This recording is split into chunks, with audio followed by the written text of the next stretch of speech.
Salam senja untuk teman-teman travelingku, teman-teman entrepreneurku dimanapun Anda berada. Jumpa lagi di Travel Ibu.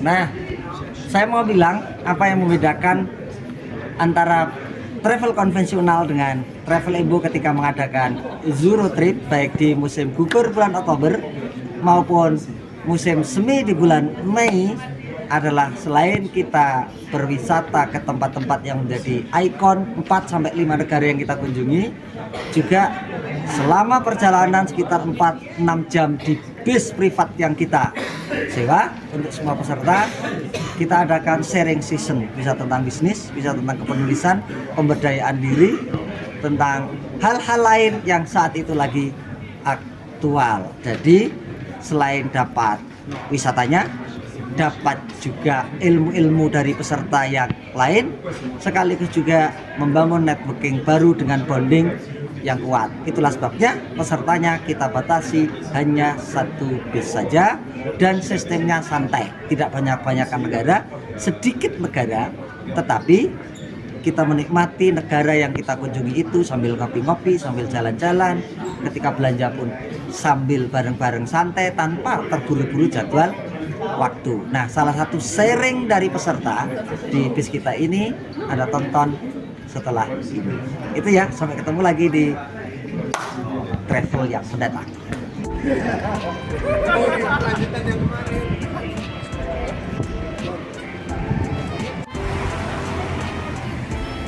Keramaian Notre Dame de Paris pada sebuah senja.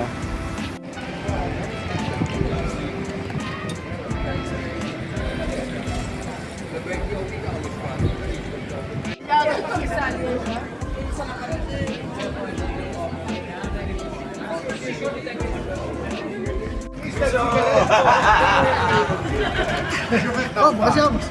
Thank you, selamat jalan Om Agung.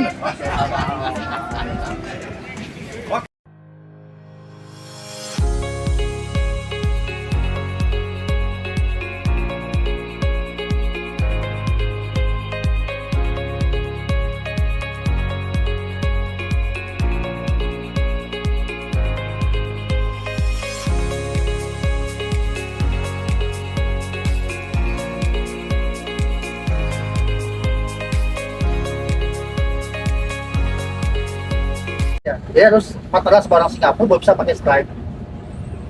Nah, si PayPal ini setiap kali kita ada transaksi, misalnya ada refund, duit kita di hold. Di holdnya itu sekitar awalnya itu sekitar 5%. Tapi makin lama itu makin gede, 5%, 10%, 15%, sampai yang tertinggi itu di angka 25% untuk pakai PayPal. Nah, tapi ini kan kalau misalkan ini kan ditahan, ini kan harus bayar supplier juga kan, harus bayar supplier, refundnya ada segala macam. Waktu itu singkatnya itu ya pada waktu Black Friday saya memperoleh penghasilan yang gede, yang target besar lah ya, main besar, nggak bisa sebut nominalnya berapa, tapi duitnya di hold sama PayPal itu hampir sekitar 35%. Nah, artinya di sini kan, wah ini bisnis yang nggak sustain nih, nggak stabil nih, ya kan. Sampai akhirnya itu tahun 2018 itu mulai main di market Indonesia, market lokal. Nah, waktu main di market lokal ini kaget. Kenapa? Karena waktu itu ternyata di lokal itu butuh CS, butuh tim segala macam, butuh orang packing, orang gudang segala macam. Sedangkan kalau main dropship internasional, kita cuma butuh VA doang.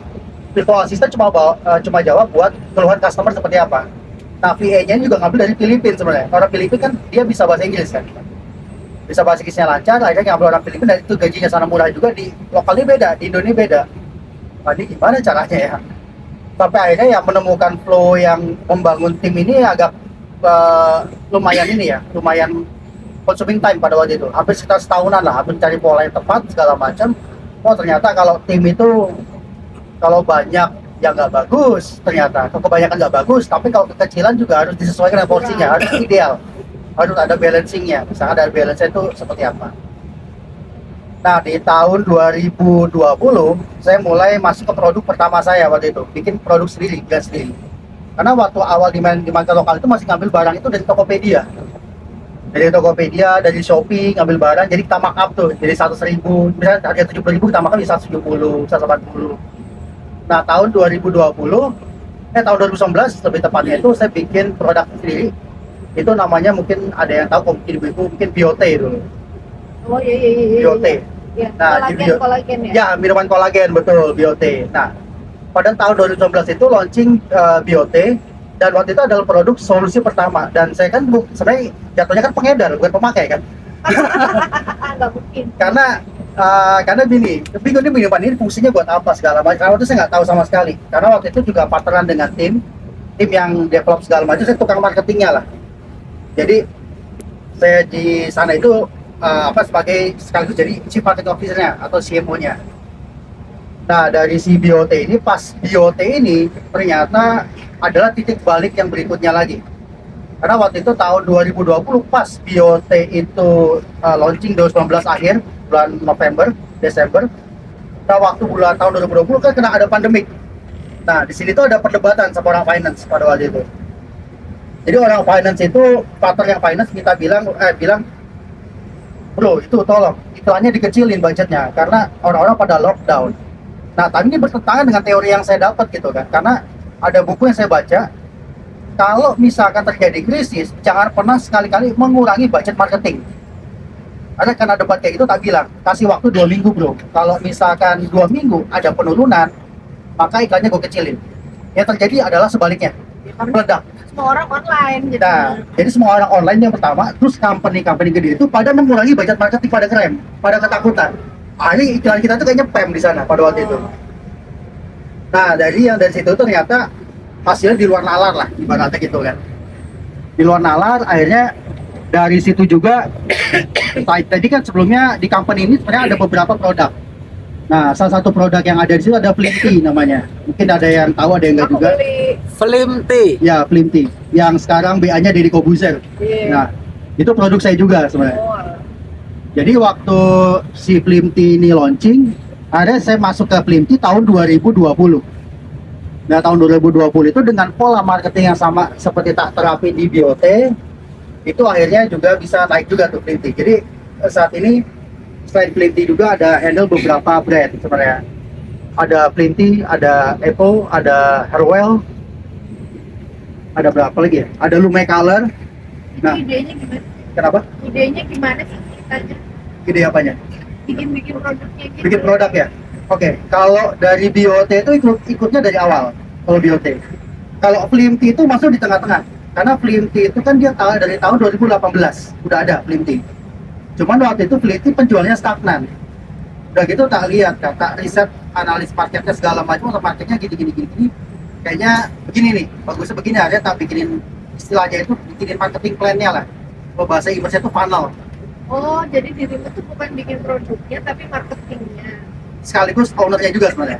Jadi Enggak, tapi yang memikirkan produk ini, komposisinya gitu-gitu bukan Oh, enggak.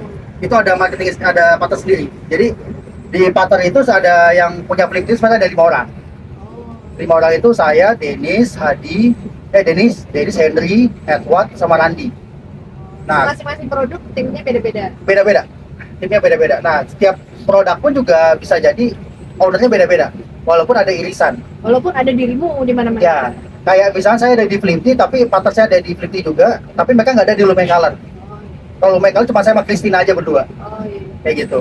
Bagus itu ya. Nah, bagus. Saya belum coba. Kata istri sih bagus. Oh. Kataku juga bagus. Kalau Nah, kalau yang sama Lume Color ini agak lucu ceritanya. Jadi waktu berapa tahun yang lalu ya? Tahun 2020 rasanya ditawarin Christina untuk masuk ke Lume Color. Ayo Om, sini tak kasih saham gitu, masukin jadi ke dia bikin Lume Color, terus untuk boost ininya dia pakai dirimu gitu. ya, jadi waktu itu Christina ngajakin tuh, jadi Om tak masuk aja ke Lume Color nih, mau masuk ke Lume Color nggak? Tak kasih saham 50%. Oh, 50%. Cuman waktu itu tak bilang sama Christina kan, waduh kayaknya nggak bisa untuk saat ini, karena waktu itu memang overload. Karena waktu itu kan untuk manajemen tim itu masih butuh proses, belum ketemu flow yang enak, ya kan? Dan saya gabung ke Lume Color itu baru tahun depannya, tahun 2021, kayak gitu. Jadi memang kalau misalkan ada orang ngajakin kerja sama saya itu agak sulit. Kenapa? Karena pertama saya lihat orangnya dulu, background checkingnya dulu, ya kan? Udah gitu kalau misalkan mereka memang tidak baik, ya ada masa lalu tidak baik, kemudian nggak usah ikutan gitu. Kayak gitu. Udah gitu juga ngeliat ngobrolnya enak nggak, bisa nongkrongnya enak nggak, karena kan kita nggak cuma sekedar partneran, kita pengen jadi keluarga kan. Jadi kalau misalnya kita nongkrong kayak gimana kesan-kesan seperti itu. Soalnya ada duit di situ. Ya, betul. Nah, dari situ juga saya juga partneran juga yang tadi sama Om Ebo bilang ada Om Mukit yang penghasilan itu kata Om Ebo 100M sebulan, itu saya juga partneran. Nah, kalau alasan saya partneran dengan Pak Mukit ini ada ceritanya. Daripada saya kompetisi dengan dia, mending saya kolaborasi. Iya, aman ya. Dari aman aja. Daripada berdarah-darah, Iya. Produknya Pak Mukit itu banyak, ada Banyak. Fresma, Etawalin. etawalin yang paling Dia spesialis marketing juga atau Oh, dia ownernya. Dia owner pabrik. produk Oh, punya dia pabrik. produk Pabriknya ini juga. ya. Ya, jadi seperti itu kurang lebih perjalanan kita juga. Mungkin kalau ada yang mau ditanyakan, silakan.